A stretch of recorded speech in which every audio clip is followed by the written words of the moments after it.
Hey guys, what's up?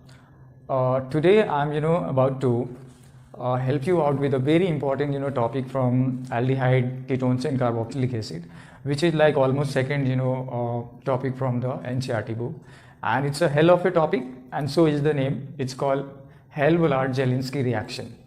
So in short, we call it HVZ reaction. What this reaction has to do? Actually, इस reaction में क्या होता है कि एक कार्बोक्सिलिक एसिड को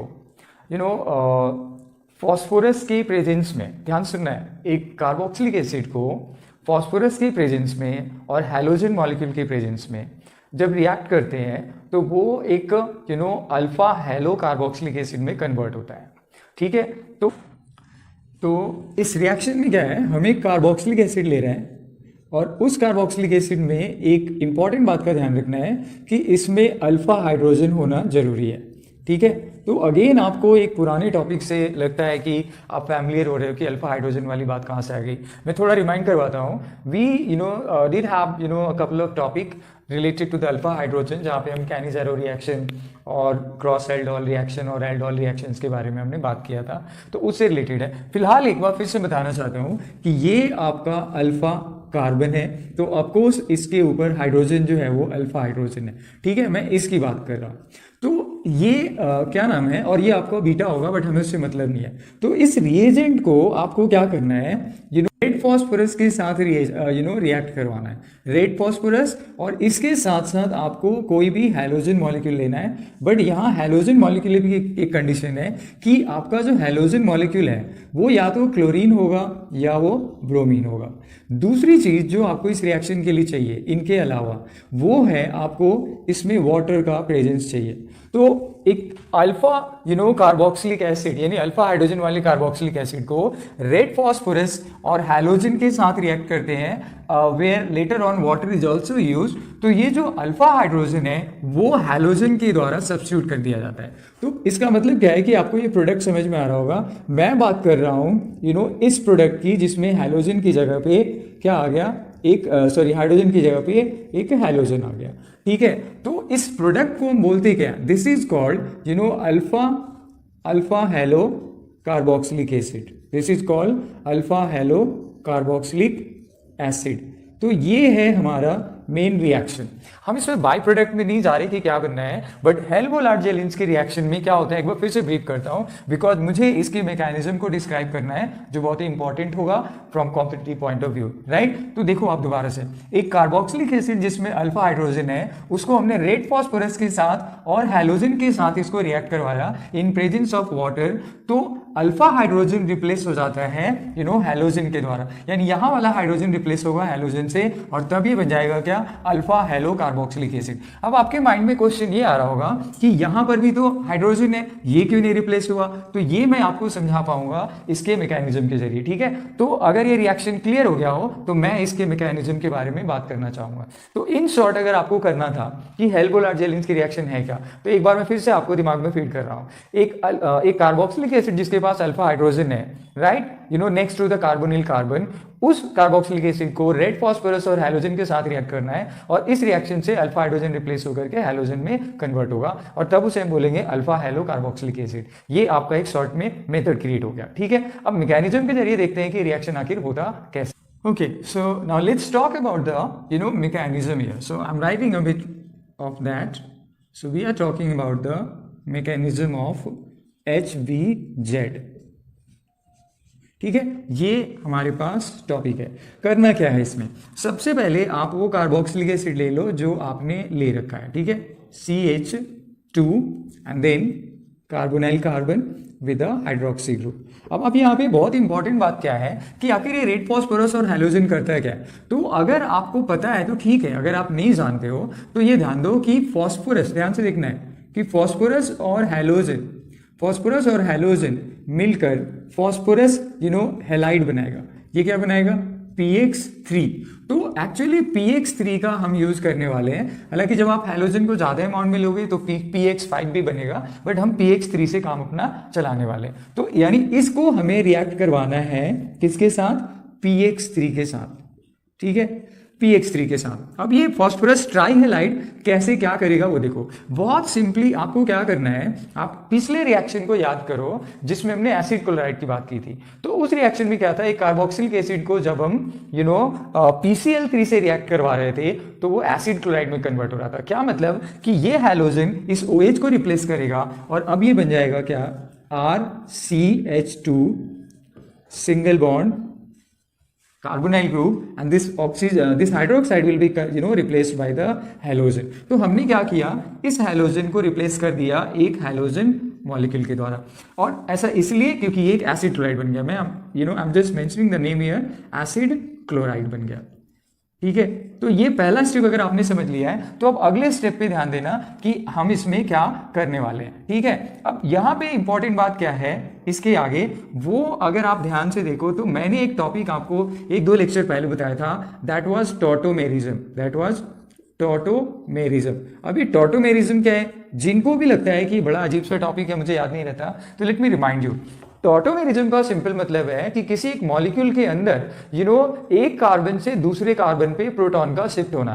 ठीक है, यानी प्रोटॉन का अपना पोजीशन चेंज करना with in the same compound is called tautomerism. तो अब आप कहोगे यहाँ पे प्रोटॉन का शिफ्टिंग कैसे हो रहा है, तो हमने एसिड क्लोराइड बना दिया। अब क्या होना है कि ये बॉन्ड यहाँ सिंगल बॉन्ड पे शिफ्ट करेगा, जिसकी वजह से ये यहाँ पे ऑक्सीजन पे चला जाएगा। रीजन ये है क्योंकि ऑक्सीजन इलेक्ट्रोनेगेटिव है। तो इसकी वजह से आपको प्रोडक्ट क्या मिलने वाला है, आपको प्रोडक्ट मिलने वाला है, प्लीज पे अटेंशन, ये बनने वाला है R, ध्यान से देखना, RC, उसके बाद हाइड्रोजन तो रिलीज हो गया और यहाँ पे क्या बच गया, H, फिर उसके बाद यहाँ पे डबल बॉन्ड आ गया, डबल बॉन्ड के बाद फिर यहाँ कार्बोनाइल कार्बन है, इस पे ऑक्सीजन है, नेगेटिव चार्ज है, और इधर क्या है आपके पास हैलोजन है। बट ये जो प्रोटॉन यहाँ से रिलीज हुआ वो इंस्टेंटली जा करके इस ऑक्सीजन के साथ जा करके वो जुड़ जाता है। तो मैं इसी स्टेप में इसको OH में कन्वर्ट कर देता हूँ। तो ये हमारे पास पहला हुआ। अब हुआ क्या, देखो आप टॉटोमेरिज्म हुआ, जो हाइड्रोजन यहाँ पर था वो हाइड्रोजन ऑक्सीजन पे जाकर शिफ्ट हो गया। तो this is what called internal transfer of proton और also called tautomerism. Next step में क्या है कि मैं इसे रिमूव कर रहा हूं फिलहाल। नेक्स्ट स्टेप में बेसिकली क्या होता है, अब यहाँ पे आप ध्यान से देखना कि ये जो पाई बॉन्ड है, ये pi bond is a rich source of electron और ऑक्सीजन इलेक्ट्रोनेगेटिव है। तो होना क्या है यहाँ पर कि ये जो प्रोटॉन है इसका बॉन्ड ये टूटेगा, इसका बॉन्ड ये टूटेगा, और फिर यहां पर एक हैलोजन मॉलिक्यूल जो हमने लिया है, जो क्लोरीन हो सकता है या ब्रोमीन, ये इसकी वजह से, ये वैसे तो एक नॉन पोलर मॉलिक्यूल है, ये कैसा है, नॉन पोलर, ये नॉन पोलर मॉलिक्यूल है। तो नॉन पोलर तो है, लेकिन इसके कांटेक्ट में आने से इसके ऊपर एक पार्शियल पॉजिटिव और इसके ऊपर एक पार्शियल नेगेटिव चार्ज आता है। तो अब यहाँ पे हैलोजन है और यहाँ पे एक हाइड्रोजन रिलीज होने वाला है। तो सबसे पहली बात इस रिएक्शन में क्या होता है, इस रिएक्शन में कि ये H और ये X मिल करके एक हाइड्रोजन हैलाइड बाहर निकल जाता है। तो ये हाइड्रोजन हैलाइड निकल गया। अब क्या होता है, यहां पर आप ध्यान से देखना कि ये जो आपका जो हैलोजन निकला वो इस कार्बन के साथ जाकर के बॉन्ड बनाएगा, और फिर ये वाला यहां पर एक बैक बॉन्डिंग भी करेगा। मान लेते हैं ये लोन पे आया तो यहाँ पे एक बैक बॉन्डिंग करेगा और ये हैलोजन इसके साथ जाकर के, ध्यान रखना, जुड़ेगा। हमारे पास है R, उसके बाद है CH के साथ X है, और आगे कार्बन पे there is a carbon and then you have also a double bond and along with that you have a halogen. ठीक है, चेक कर लिया। अब चेक करने के बाद इसमें ध्यान से देखो आप क्या होगा, ये कार्बन बहुत ही ज्यादा इलेक्ट्रॉनिक डेफिशिएंसी से सफर कर रहा है, जिसका ये मतलब है कि इसके आसपास बहुत सारे इलेक्ट्रोनेगेटिव एटम है, तो इसको इलेक्ट्रॉन की प्रॉब्लम में कमी है। तो इसकी जरूरत को पूरा करने के लिए वाटर, मैंने आपको कहा था कि इसमें वाटर का भी यूज करना है, तो अब हम इसको वाटर के साथ एसोसिएट करा रहे हैं। ध्यान से देखो, बहुत ही इंपॉर्टेंट है। ठीक है, तो वाटर के पास हमें पता है कि 2 लोन पेयर होता है, तो इनमें से एक लोन पेयर की मदद से ये कार्बन से जुड़ता है। बट ये बॉन्ड तभी जुड़ेगा जब कोई बॉन्ड टूटेगा। तो ऐसी स्थिति में ये वाला हैलोजन क्या होता है, टूटकर बाहर आता है। तो जब हम इसको तोड़कर बाहर निकालेंगे, ध्यान से देखना, तो ये वाटर हमारा इसके साथ जुड़ जाएगा। ठीक है, अब देखो हम बहुत करीब चले गए हैं अपने मेन प्रोडक्ट की तरफ। तो चलो अब आगे देखते हैं इसमें क्या हो रहा है। इसमें पहले हमारे पास R है, उसके बाद CH, और फिर अल्फा कार्बन के साथ अब हमारे पास हाइड्रोजन है, उसके बाद कार्बन के साथ you have a double bond O, carbonyl, और अब यहाँ पर ये ध्यान से देखो कि इसके साथ वाटर जुड़ चुका है। इसके साथ क्या जुड़ चुका है, इसके साथ वाटर जुड़ चुका है, यानी OH2 जुड़ चुका है। बट अब यहाँ पर एक प्रॉब्लम है, वाटर ने अपने इलेक्ट्रॉन को दिया कार्बन को, इसका मतलब ऑक्सीजन पे क्या है, एक पॉजिटिव चार्ज है, और साथ में क्या रिलीज हुआ, एक हाइड्रोजन मॉलिक्यूल, ये वाला हाइड्रोजन बाहर आ गया और वाटर अपने आप को कार्बन के साथ जोड़ लिया। अब देखो हम ऑलमोस्ट करीब जा चुके हैं इस रिएक्शन को कंप्लीट करने के। अब इसको आगे देखते हैं क्या होना है। अब एक बहुत सिंपल सा स्टेप बचा हुआ है कि इस ऑक्सीजन की इलेक्ट्रॉन की फिर से प्रॉब्लम को रिजॉल्व करने के लिए ये बॉन्ड का क्लीवेज होगा, और जब ये बॉन्ड क्लीवेज होगा तो यहाँ से जो प्रोटॉन निकला, यहाँ से एक हाइड्रोजन निकल रहे हैं, वो यहाँ से क्या हो गया, एक तो प्रोडक्ट बन गया HX, और दूसरा प्रोडक्ट जो आपका बचा वो है आपका डिजायर्ड प्रोडक्ट RCH, ठीक है, X, और आगे है C double bond O and finally OH। तो इस तरीके से हमने प्रोड्यूस किया क्या, अल्फा, इसका नाम मैं यहाँ लिख रहा हूँ, I don't know if it's coming in the frame और नॉट। तो this is your alpha hello carboxylic acid, this is what called alpha hello carboxylic acid,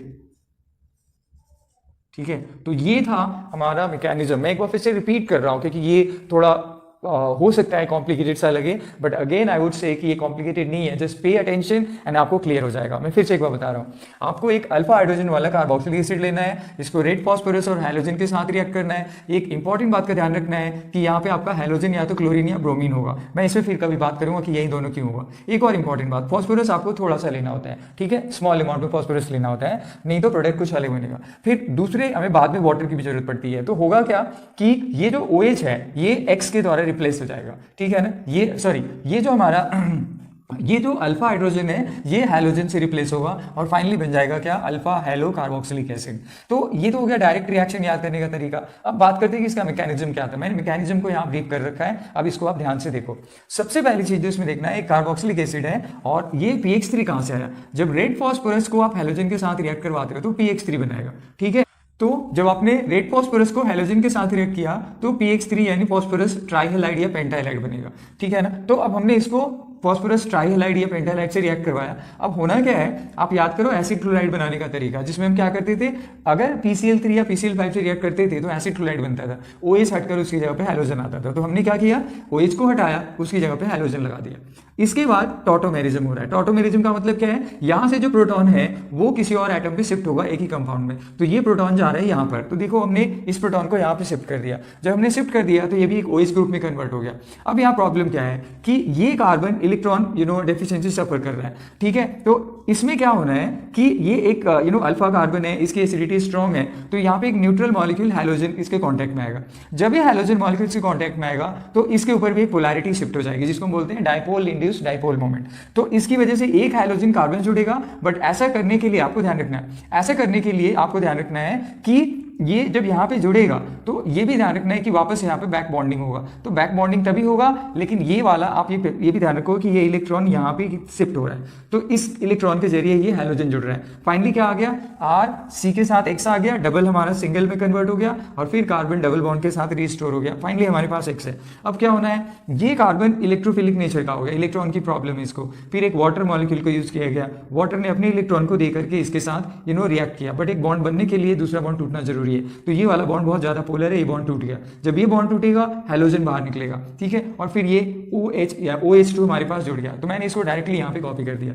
अब क्या होना है, ऑक्सीजन ने क्योंकि अपने ही इलेक्ट्रॉन को देकर बॉन्ड बनाया तो ऑक्सीजन अनस्टेबल है, इसकी स्टेबिलिटी को फिर से फुलफिल करने के लिए यहाँ पे डीप्रोटोनेशन हो रहा है। डीप्रोटोनेशन जैसे ही होगा तो ये जो हाइड्रोजन आयन निकला और यहाँ से जो हैलोजन निकला वो HX बन के बाहर आएगा और फाइनली जो बच गया वो आपका अल्फा हेलो कार्बोक्सिलिक एसिड में कन्वर्ट हो गया। मैंने इसका नाम यहाँ मेंशन कर दिया है। आई होप कि ये रिएक्शन आपको समझ में आया होगा। थोड़ा सा आपको बार बार रिपीट करने की जरूरत पड़ेगी, फिर आप देखना एंड डू लेट मी। तो मुझे यहीं पे इसको कंप्लीट करना है। I would say thanks for watching, take care.